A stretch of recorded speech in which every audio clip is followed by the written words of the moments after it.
जय हिंद साथियों, कैसे हैं मेरे भाई? क्या हाल चाल है आप सभी का? देखना मेरे दोस्त, एक बेहतरीन सी क्लास की शुरुआत करते हैं और इस क्लास में सारे के सारे जितने सारे क्वेश्चंस आपको करवा रहे हैं मेरे भाई, सारे के सारे सवाल काफ़ी आपके एग्जाम के पॉइंट ऑफ व्यू से काफ़ी इंपॉर्टेंट हो जाते हैं, है ना। देखना, टॉप के 15 सवाल लगाएंगे और पिछली क्लासेस जिन्होंने भी अगर नहीं किया है तो पिछली क्लासेस जाके कर लेना। ये सीरीज मेरे भाई सभी बच्चों के लिए जिनका आने वाला एग्जाम है, जिनका भी मेरे भाई के आगे मेरे भाई शिफ्टों में एग्जाम है, उनके लिए ये क्लास आपकी रामबाण क्लास साबित होने वाली है दोस्त, है ना। देखना, पहला क्वेश्चन उठाते हैं आज के सेट का कि एक लंबवृत्तीय शंकु की ऊंचाई 48 सेंटीमीटर और तिर्यक ऊंचाई 50 सेंटीमीटर है, तो इस शंकु का वक्र पृष्ठ क्षेत्रफल यानी कि कर्व सरफेस एरिया आपका क्या हो जाएगा। इस सवाल के लिए अगर आप चाहते हो कि भाई पेन पेपर के अलावा इस सवाल को ओरली उड़ाना चाहते हो तो विद इन सेकंड ओरली उड़ा सकते हो। मैं आपको आंसर बता सकता हूं कि इस सवाल का करेक्ट उत्तर, correct answer option number D आपका हो जाएगा मेरे भाई, है ना। अब समझना कि भाई ओरली आखिर मैं आंसर दे पा रहा हूं, आप क्यों नहीं दे पा रहे हो, इसके पीछे का रीजन समझना। क्योंकि मुझे बेस्ट अप्रोच वो अप्रोच पता है जिससे एग्जाम मेरे भाई निकलते हैं, जिससे एग्जाम आपका क्लियर होता है ना। देखना, वो चीज आप भी समझो और आप भी इस सवाल को विद इन 2 सेकंड उड़ा सकते हो विदाउट पेन पेपर। कैसे उड़ाओगे देखना यहाँ पे। जैसे क्या है, तो एक कोन है आपका, क्या है बोलोगे भैया, एक कोन है। ये क्या है, तो मेरे भाई एक शंकु है आपका। उसके बाद शंकु की ऊंचाई कितना है, 48 सेंटीमीटर, है ना। ऊंचाई कितना है भाई, थोड़ा सा इसको हम लोग बड़ा बना लेते हैं ना, ताकि चीजें और थोड़ी सी क्लियरली आपको समझ आएगी। ये क्या है, तो एक आपका शंकु हो गया। फिर बोलोगे भैया इसकी ऊंचाई हाइट कितना हो जाएगा मेरे भाई, हाइट इसका ऊंचाई कितना है, तो आपका 48 सेंटीमीटर। ऊंचाई कितना है, 48 सेंटीमीटर। तिर्यक ऊंचाई यानी कि मेरे भाई इसका स्लैंट हाइट क्या हो जाएगी, तो 50 सेंटीमीटर के बराबर। स्लैंट हाइट कितना, तो आपका 50 सेंटीमीटर। रेडियस इसका पता है, नहीं पता है भाई, रेडियस हम लोगों को नहीं पता है इसका। अच्छा, हम लोगों को निकालना क्या है, इसका निकालना है curve surface area. Curve surface area का फॉर्मूला आप जानते हो कि भाई कर्व सरफेस एरिया का फॉर्मूला होता है, आपका फॉर्मूला क्या होता है, पाई आर एल आपका। अब यहाँ से बोलोगे भैया पहले तो आपको रेडियस निकालना पड़ेगा, तभी मेरे भाई जाके चीजों को आप निकाल सकते हो, लेकिन कोई जरूरी नहीं है, रेडियस निकालने की कोई जरूरी नहीं है। अब क्यों जरूरी नहीं है यहाँ पे समझना। जैसे मैं ऑप्शन अगर उठा लेता हूँ इसका, तो ऑप्शन नंबर ए कितना है आपका 2100 सेंटीमीटर, ऑप्शन बी कितना हो जाएगा, तो आपका 2300 centimetre square. Option number C कितना है मेरे भाई, तो 2400। ऑप्शन नंबर डी कितने के बराबर, तो बोलोगे भैया ऑप्शन नंबर डी आपका 2200 के बराबर। अब मुझे बताना कि पाई का वैल्यू क्या होगा, तो बोलोगे भैया 22/7। पाई का वैल्यू 22/7। बाकी इधर क्या चीजें हैं नहीं पता मेरे भाई, कुछ हम लोगों को देखना ही नहीं है ना।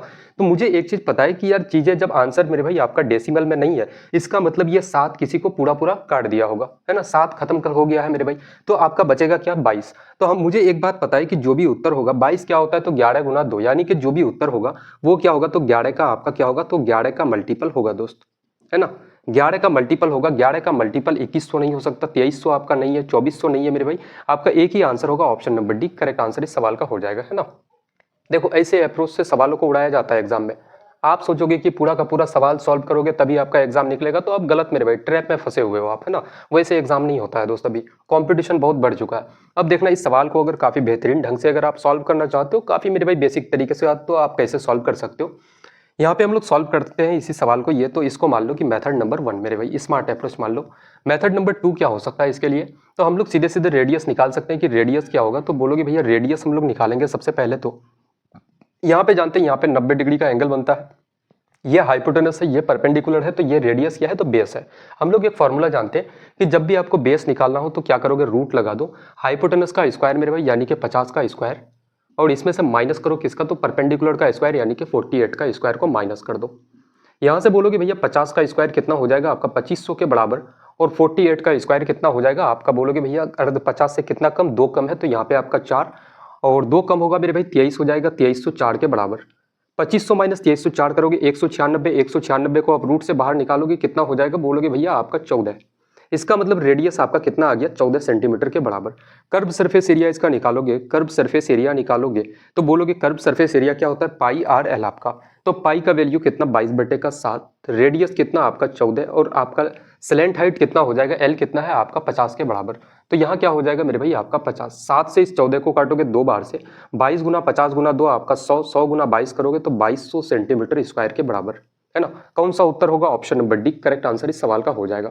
अब मुझे बताओ कि इसमें और इसमें कितना जमीन आसमान का मेरे भाई फर्क आपको नजर आ रहा होगा, कि एक ऐसा स्टूडेंट जो इस अप्रोच से सवालों को उड़ाएगा और जो इस अप्रोच से सवालों को उड़ाएगा, दोनों के समय में मेरे भाई काफी अंतर आपको देखने को मिलेगा दोस्त, है ना। आगे बढ़ते हैं, अगला सवाल लगाते हैं।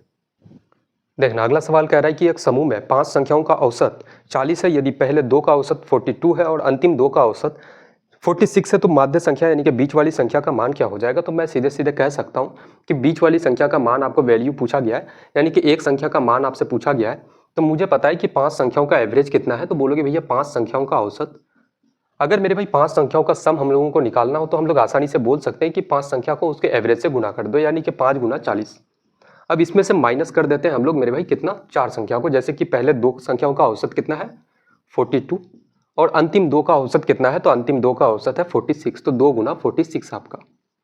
अगर इसको माइनस करोगे 5 संख्या में से आपने 4 संख्या को घटाया, तो भाई आपका एक संख्या निकल जाएगा जो कि बीच का मध्य संख्या आपका मेरे भाई निकल जाएगा दोस्त, है ना।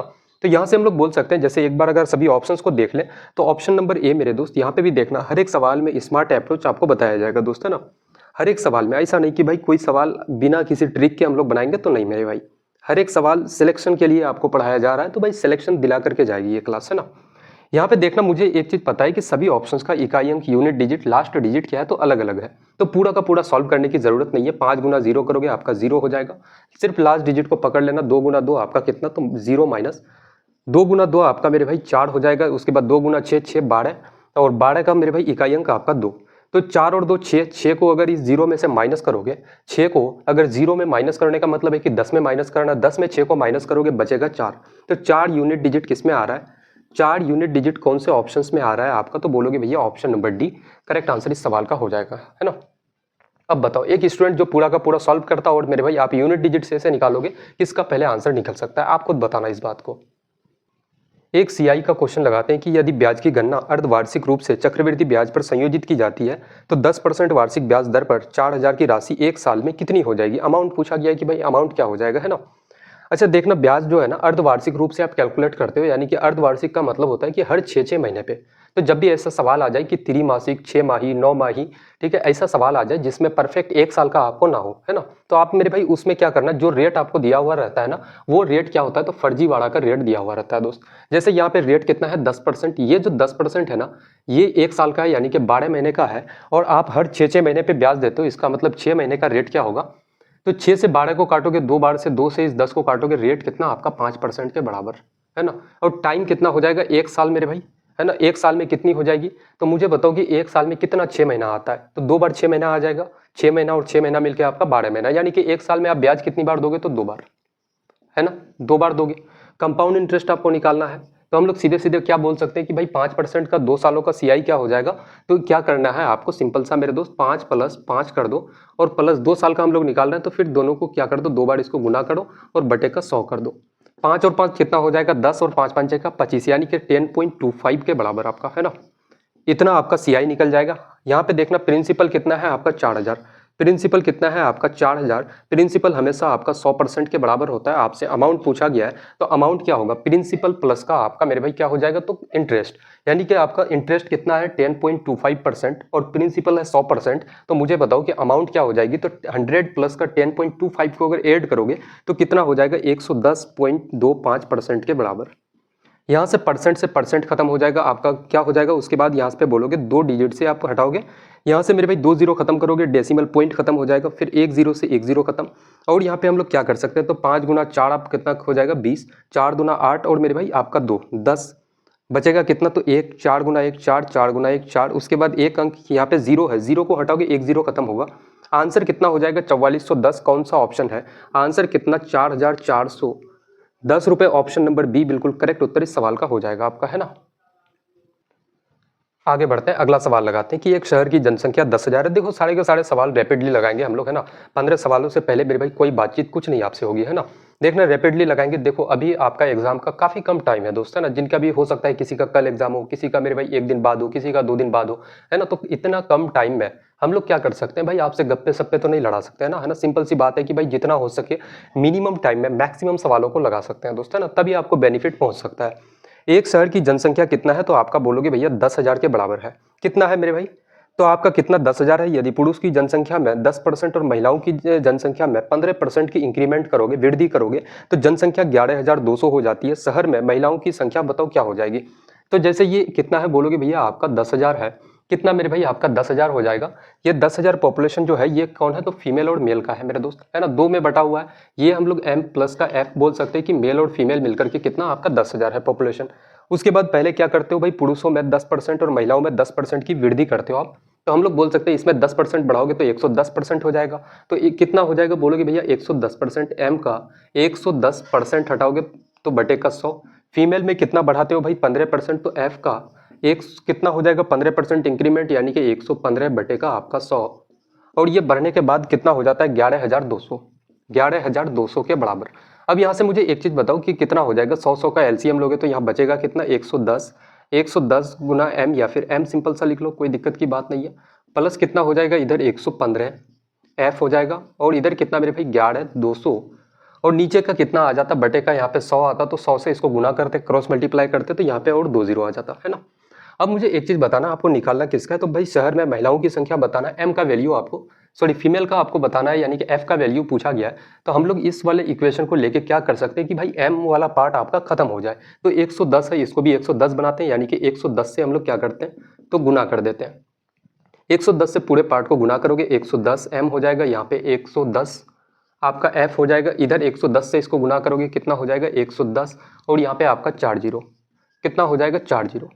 काफ़ी सिंपल काफ़ी बेसिक तरीके से बना रहे हैं भाई। ये अगर माइनस करोगे ना, तो माइनस करोगे तो ये खत्म हो जाएगा, इससे यहाँ बचेगा आपका 5F, और इधर कितना हो जाएगा तो बोलोगे भैया आपका 4 जीरो। उसके बाद मेरे भाई आपका क्या हो जाएगा, तो आपका 2 माइनस 0 करोगे 2, यहाँ से काटोगे कितना हो जाएगा आपका F बराबर 4000 के बराबर, 5 गुना 4 20, और कितना 3 जीरो 4000 के बराबर। तो महिलाओं की संख्या कितनी हो जाएगी 4000 मेरे भाई। कौन सा उत्तर है, option number C correct answer इस सवाल का हो जाएगा दोस्त, है ना। बताओ भाई किसी को कोई डाउट कोई कंफ्यूजन अगर यहाँ तक है तो बताएंगे एक बार। अगला सवाल लगाते हैं, आगे बढ़ते हैं। किसी वस्तु को 20% और 20% की दो क्रमागत छूट के बाद वस्तु का विक्रय मूल्य 5120 हो जाता है, वस्तु का अंकित मूल्य बताओ कितना है मेरे दोस्त, है ना। मार्क प्राइस पूछा गया है। अगर इस मार्क प्राइस कितना होता है 100% के बराबर, 20% का छूट दोगे तो बचेगा कितना, तो 80% आपका, है ना। फिर मेरे भाई इसमें फिर से आप 20% का डिस्काउंट दे रहे हो, इतना में फिर से 20% छूट दोगे तो बचेगा कितना 80%, और 2 बार डिस्काउंट देने के बाद आपका एसपी कितना हो जाता है 5120 के बराबर, है ना। अब यहाँ से हम लोग बोल सकते हैं कि 2 जीरो से आपका 2 जीरो खत्म हो जाएगा। फिर मेरे भाई 8 से काटोगे इसको, 8 से अगर काटोगे कितनी बार से, तो बोलोगे भैया आपका 8 से काटोगे 8 गुना 6 48, 3 8 गुना 4 32, और आपका 1 जीरो। 8 से काटोगे इसको 8 गुना 8 64, 80 बार से खत्म हो जाएगा। तो मार्क प्राइस कितना बोलोगे 8 और आपका 3 जीरो। कौन सा उत्तर होगा, तो option number A correct answer इस सवाल का हो जाएगा, है ना। सेकंडों में उत्तर आ सकते हैं ऐसे सवालों के, कोई दिक्कत की बात नहीं है। एक सवाल देखना, काफी जबरदस्त सा सवाल, लेकिन काफी ट्रिकी क्वेश्चन है मेरे भाई। एग्जाम में अगर ये सवाल आ जाए तो मैं ये चीज कह सकता हूँ कि 100% मेरे भाई मैक्सिमम स्टूडेंट इस सवाल को छोड़ करके आएंगे एग्जाम में, है ना। समझ लो आप, कहीं ना कहीं मेरे भाई ऐसा हो सकता है कि आप ही के शिफ्ट में ये सवाल अगर आ गया तो वो नौबत ना आ जाए कि आपको ये सवाल छोड़ करके आना पड़े, है ना। जैसे ये क्या है, एक सर्कल हम लोग ड्रॉ कर लेते हैं पहले। एक ये मेरे भाई ये सर्कल हम लोगों ने ड्रॉ किया, बोलोगे भैया ये सर्कल है, और इस सर्कल के अंदर में क्या है, तो ABCD नाम का एक क्या है, तो चक्रीय चतुर्भुज है। चक्रीय साइक्लिक क्वाड्रिलेटरल क्या होता है, एक सर्कल के अंदर में एक चतुर्भुज बना हुआ रहता है मेरा दोस्त, है ना। जैसे मैं एक चतुर्भुज अगर यहाँ पे ड्रॉ कर दूं, बोलोगे भैया क्या, तो एक चतुर्भुज अगर हम लोग एक ड्रॉ कर देते हैं, जैसे ये आपका चतुर्भुज हो गया, नामकरण दे देते हैं, ये A है, ये B है, ये आपका C, और ये आपका D। अब यहाँ से आगे बोला गया है कि विकर्ण BD और AC एक दूसरे को E पर काटता है, BD और AC एक दूसरे को कहाँ पे काटता है, तो इस E वाले पॉइंट पे काट देता है। आगे बढ़ते हैं, यदि BEC 130 डिग्री, BEC कितना है 130 डिग्री आपका। फिर उसके बाद बोला गया है कि ECD 30 डिग्री, E कौन सा है मेरे भाई, तो EC और आपका D, है ना। ECD आपका कितना के बराबर, तो 30 डिग्री के बराबर, 30 डिग्री के बराबर। उसके बाद बोला गया है कि BAC बताओ भाई, BAC क्या हो जाएगा, BAC का वैल्यू क्या हो जाएगा, यानी कि इस एंगल का वैल्यू आपसे पूछा गया है ना। ये वाला एंगल आपको निकालना है यहाँ से।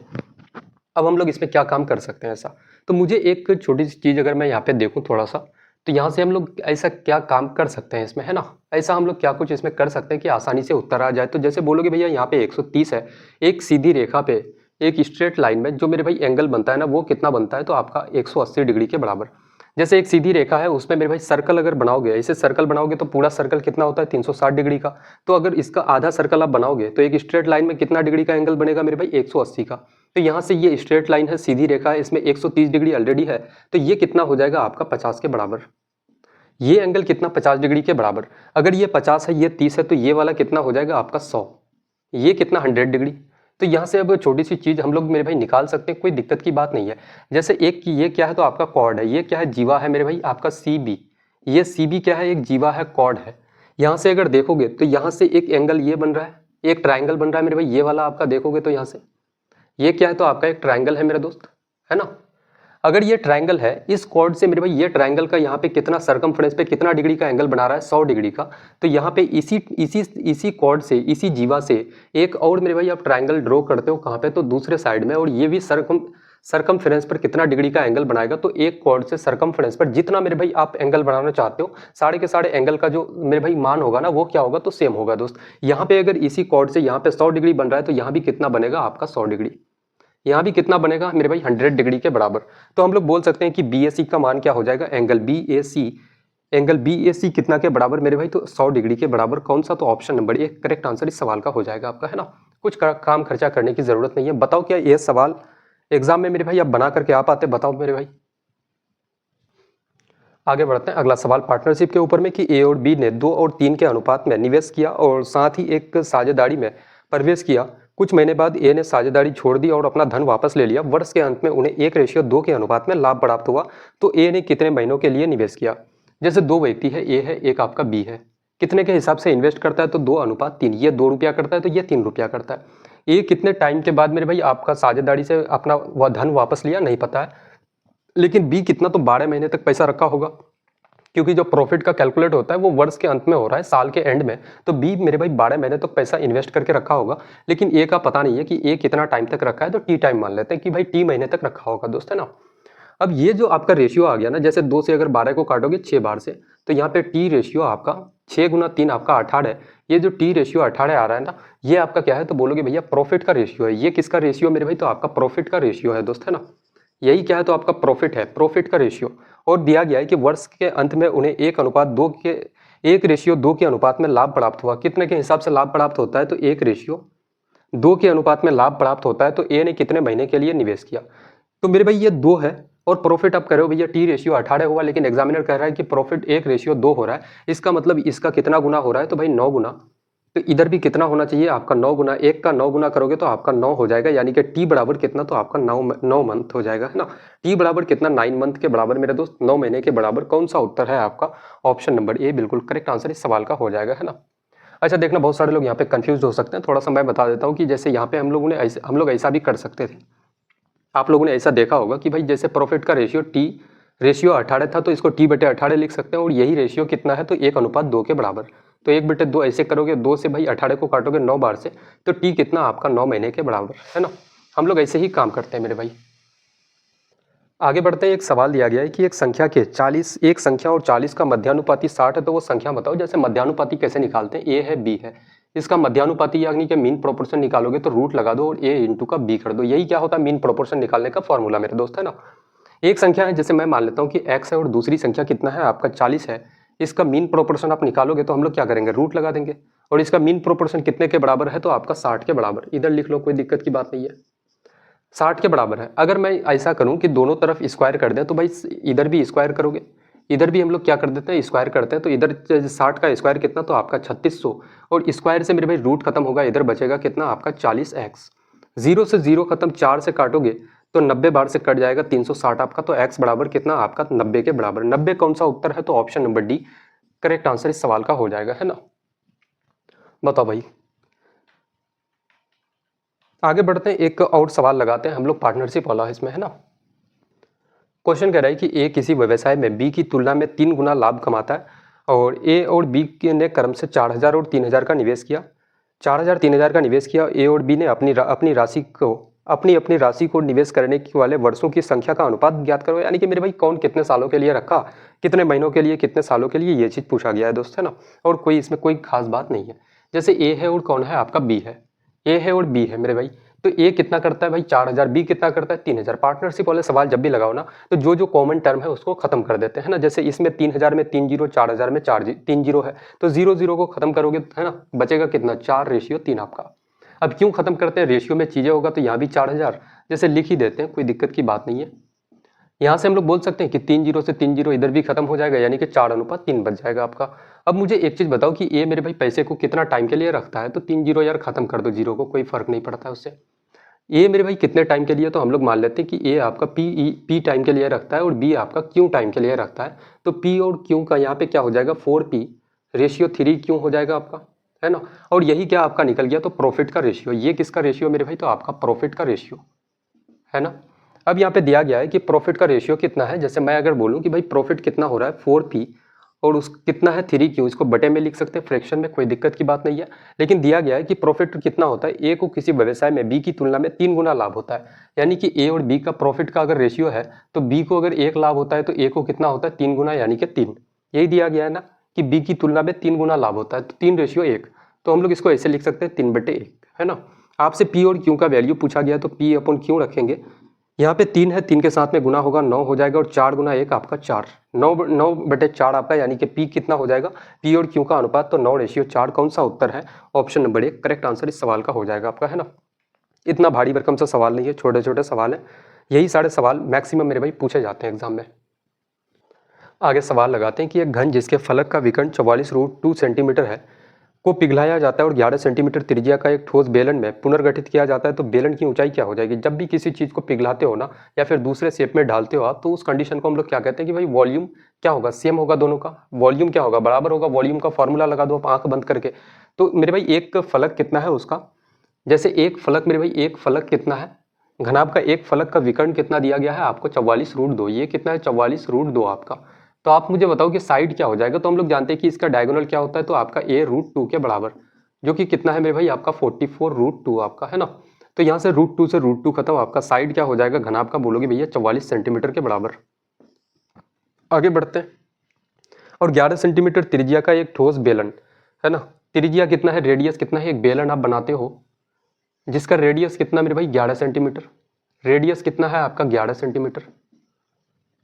और यहाँ पे बनाया जाता है, इसकी ऊंचाई आपको नहीं पता, इसका हाइट आपको निकालना है दोस्त कि इसकी ऊंचाई क्या हो जाएगी, है ना। तो हम लोग यहाँ पे आसानी से क्या बोल सकते हैं कि भाई इसका वॉल्यूम का फॉर्मूला लगाओ, घनाभ का आयतन का फॉर्मूला क्या होता है, तो भुजा का क्यूब यानी कि साइड का क्यूब आपका। तो क्यूब है तो हम लोग 44 × 44, 44 गुना हम लोग 44 3 बार लिख देते हैं। फिर इसका आयतन का फॉर्मूला लगाओगे आप बेलन का, तो बेलन का आयतन का फॉर्मूला क्या होता है, बोलोगे भैया आपका पाई क्या हो जाएगा, पाई आर। सीधे सीधे वॉल्यूम बिठा देते हैं ना, वैल्यू सीधे सीधे बिठा देते हैं कि भाई पाई का value 22/7, pi r square h. Radius कितना है, तो आपका 11 गुना एच, हाइट का आपको निकालना है। अब यहाँ से देखना, यहाँ से हम लोग क्या कर सकते हैं कि 22 से 44 को काटोगे 2 बार से, फिर आपका 11 से 44 को काटोगे 4 बार से, 11 से इस 44 को काटोगे 4 बार से।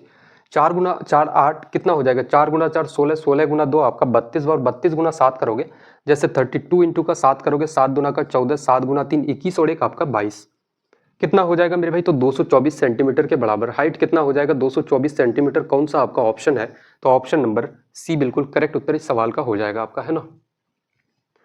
बताएंगे भाई, काफी अच्छा सवाल है ना। ये से सवाल अगर आप लगा लेते हो इस पैटर्न के सवाल, फिर एग्जाम में कोई सिंगल क्वेश्चन छोड़ने की कोई बात नहीं होती है ना। एक और सवाल देखना, क्वेश्चन कह रहा है कि एक आयताकार भूमि की लंबाई और चौड़ाई का अनुपात। जैसे एक आयताकार भूमि है आपका, ये है जिसकी लंबाई कितना है, तो आपका 5:2 लंबाई और चौड़ाई। तो लंबाई हम लोग 5x ले सकते हैं, चौड़ाई हम लोग 2x मान सकते हैं इसका, है ना। यदि 15 रुपये प्रति मीटर की दर से बार लगाने की लागत 10,500 है, तो इसकी लंबाई और चौड़ाई ज्ञात करना है, क्या हो जाएगा। अच्छा, आप बार किस पे लगाते हो, बार का मतलब है कि जाल जैसे आप लगाते हो, तार लगाते हो, जैसे खेत में आप तार लगाए होंगे मेरे भाई, तो तार कहाँ पे लगाते हो, तो चारों साइड साइड पे आप कहाँ लगाते हो, साइड साइड पे, है ना। यानी कि उसके पेरीमीटर पे, परिमाप पे आप लगाते हो मेरे दोस्त। जब परिमाप पे लगाओगे तो हम लोग जानते हैं कि आयत का परिमाप क्या होता है, 2 इंटू लंबाई प्लस का चौड़ाई, यानी कि 5x प्लस का 2x, यही हो जाएगा आपका, है ना। परिमाप हो जाएगा मेरे भाई, या फिर इसको हम लोग डायरेक्ट ऐसे भी लिख देते हैं, सीधे हम लोग उत्तर निकालते हैं इसका कि आपको कॉस्ट निकालना है कि कॉस्ट क्या हो जाएगा, खर्चा कितना मेरे भाई। खर्चा हम लोग कैसे निकालेंगे, तो इसका आपका बार लगाओगे तो बार कितना एरिया हो जाता है, तो बोलोगे भैया 2 इंटू लंबाई कितना है, तो आपका 5x, और आपका चौड़ाई कितना आपका 2x।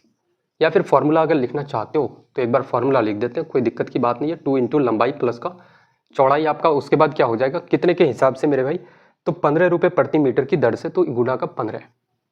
तो यहाँ पे कॉस्ट कितना है आपका 10,500 है, और बराबर हम लोग क्या करेंगे 2 इंटू एल प्लस बी कितना हो जाएगा 5 और 2 आपका 7, तो 2 इंटू 7x इंटू का क्या हो जाएगा, तो आपका 15।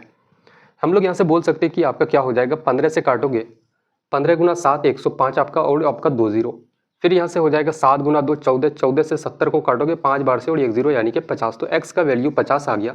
तो हम लोग बोल सकते हैं कि इसकी लंबाई कितनी आ जाएगी, तो लंबाई कितना है 5x, यानी कि 5 गुना कितना हो जाएगा, 5 गुना एक्स के जगह में 50 रखोगे तो 250 मीटर के बराबर है ना। कितना आ जाएगा 250 मीटर, और इसकी चौड़ाई कितनी हो जाएगी तो आपका 2x। एक्स के जगह में क्या रखना है तो इसको 50 रख दो और 50 गुना 2 बोलोगे भैया 100 मीटर के बराबर। 100 मीटर और 250 मीटर कौन सा, तो option number A, option number A is the right answer हो जाएगा इस सवाल का। बताओ भाई, किसी को कोई डाउट यहाँ तक। अगला सवाल कह रहा है, एक पॉपुलेशन वाले सवाल है कि किसी शहर में पुरुष और महिलाओं की जनसंख्या में वर्ष 2016 और 16 से 17 में क्रम से 60% और 40% की वृद्धि होती है, इंक्रीमेंट होता है। वर्ष 2016 में पुरुषों की जनसंख्या महिलाओं की जनसंख्या से 50% अधिक थी, और 2017 में पुरुष की जनसंख्या कुल जनसंख्या में कितने प्रतिशत की वृद्धि हुई है ना।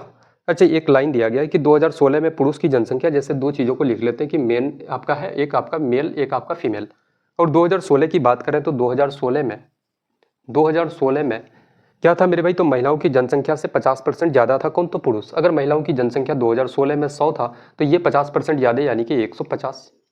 अब हम लोग 2017 में आते हैं, यहाँ से कितना इंक्रीमेंट हो रहा है, मेल में कितना हो रहा है, मेल में कितना हो जाएगा मेरे भाई, पुरुषों में कितना 60%, तो इसका 160% आप निकाल लो। कितना हो जाएगा 160%, यानी परसेंट हटेगा, 2 जीरो खत्म, 16 पंचे का 80, और 16 और 8 मेरे भाई कितना आपका 24, यानी कि 240 हो जाएगा। फिर कितना हो रहा है तो आपका 40% की वृद्धि महिलाओं में, तो यहाँ पे 40% की वृद्धि यानी कि 140% इसका निकालोगे तो 140 आपका। अब यहाँ पे मुझे बताओ कि पहले टोटल पॉपुलेशन कितना था, 150 और 100 आपका 250। अब कितना हो जाता है तो बोलोगे भैया 0 और 4 और 4 8, 2 और 1 आपका 3, यानी कि 380।